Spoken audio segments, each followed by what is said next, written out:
Hello and welcome. Let's begin with a question, not a difficult one, but an honest one.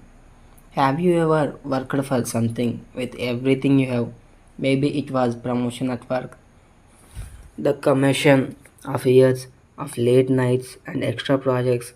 Maybe it was a personal goal like a running marathon or building a home, or maybe it was starting a business, pouring your soul to your savings into an idea that everyone else thought was crazy. You push, you strive, you sacrifice, you face doubt, you overcome obstacles, and finally you arrive the get the promotion. You cross the finish line. Your business turns a profit. You are standing on the summit of the mountain you set out of the climb. The view is beautiful. There is a sense of relief, of pride, of profound accomplishment. You have done it, and then something strange happens. Weeks pass, months pass, the initial joy fades into a quiet, comfortable stillness. The fire that drove you begins to cool, and a new thought, a new voice begins to take root in your mind. It's not a loud voice, it's a whisper, a smoothing, seductive whisper. It says, "It's enough. Look at what you have done. You have proven yourself. You have the money, the status, the security. You have won. Why climb another mountain? It's exhausting. Stay here. Rest. You have earned it. This is enough."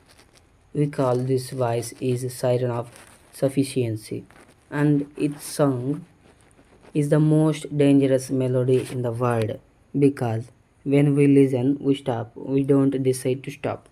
We just do. We became caretaker of our past achievements. Our purpose becomes a trophy on a shelf, something we polish and admire but no longer live.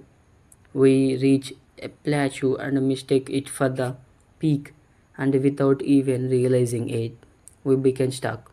This feeling, the status of being stuck in the comfort of our own success, is one of the most subtle poisons to the human spirit. It feels like peace, but it is paralysis.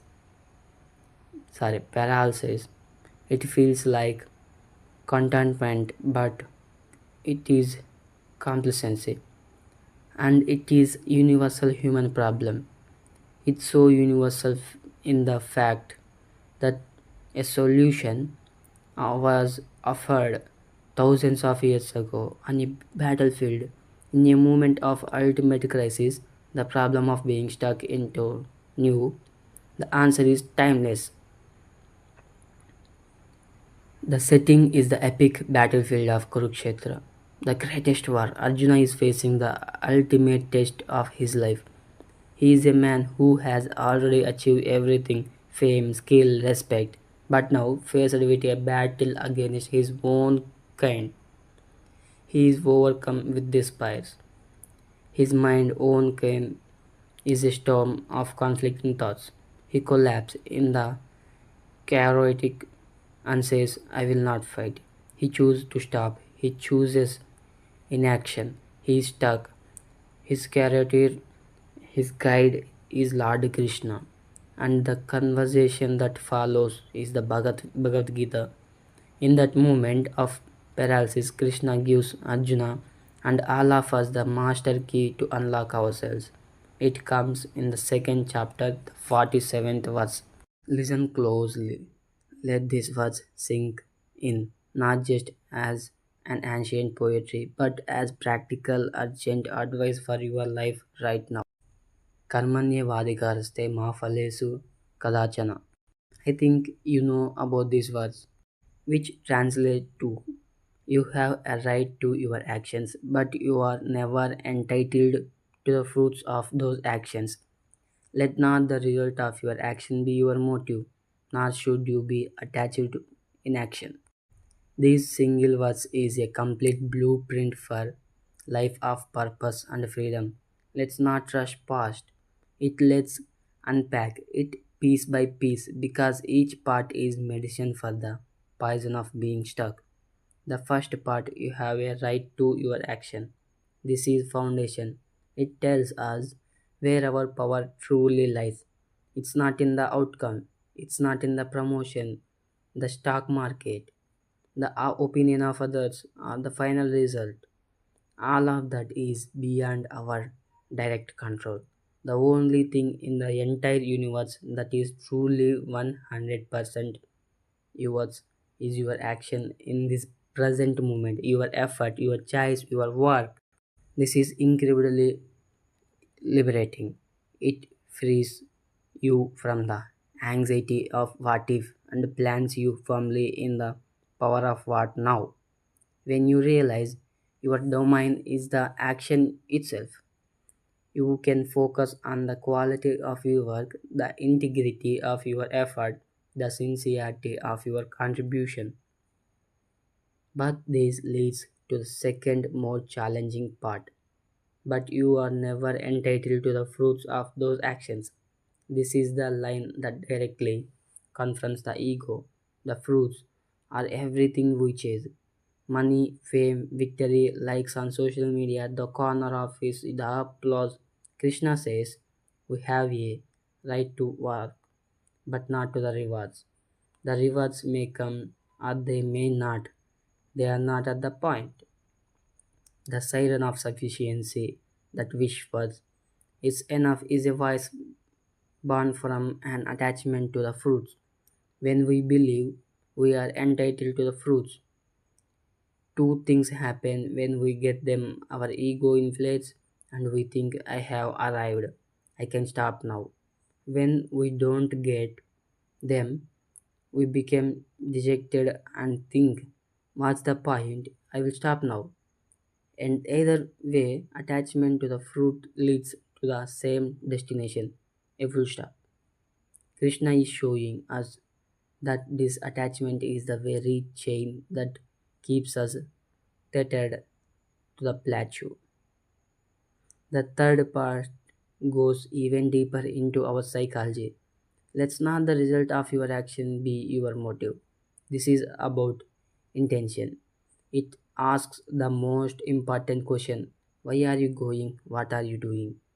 Are you writing the book to become a bestseller for the purpose act of writing and sharing your story? Are you leading the team to get the bonus or the joy of building something meaningful with others?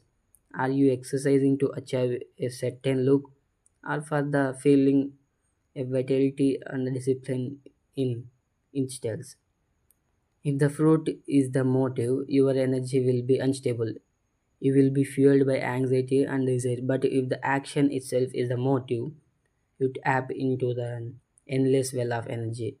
A person who loves the act of climbing will always find another mountain.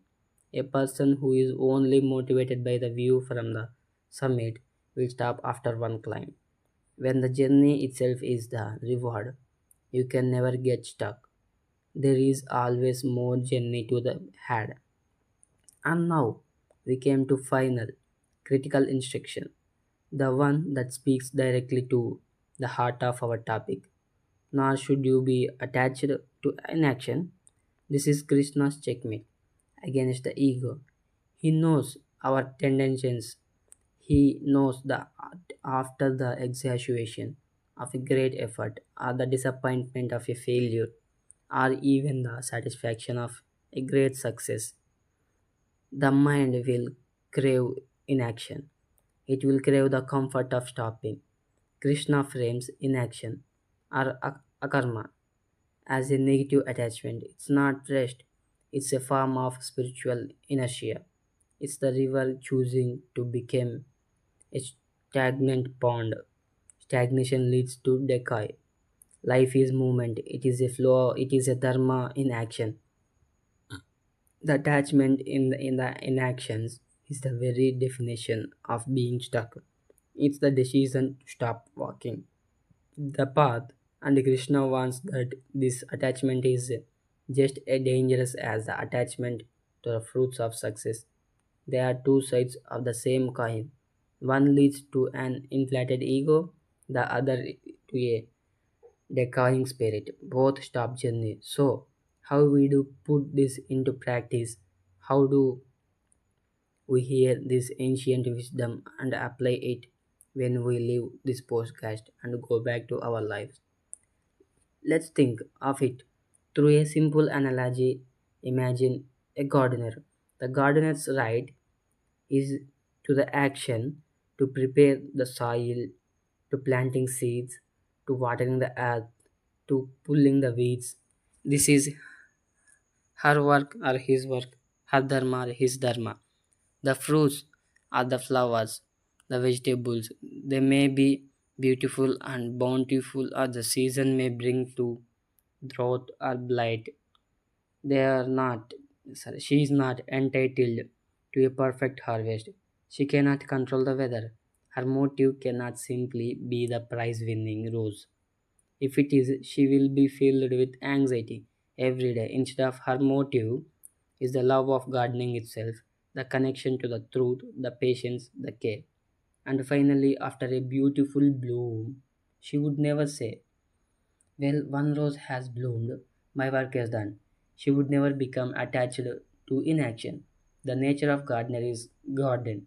The joy is in the process. The next day, she is back in the soil, tending to the next sprout, because that is her purpose.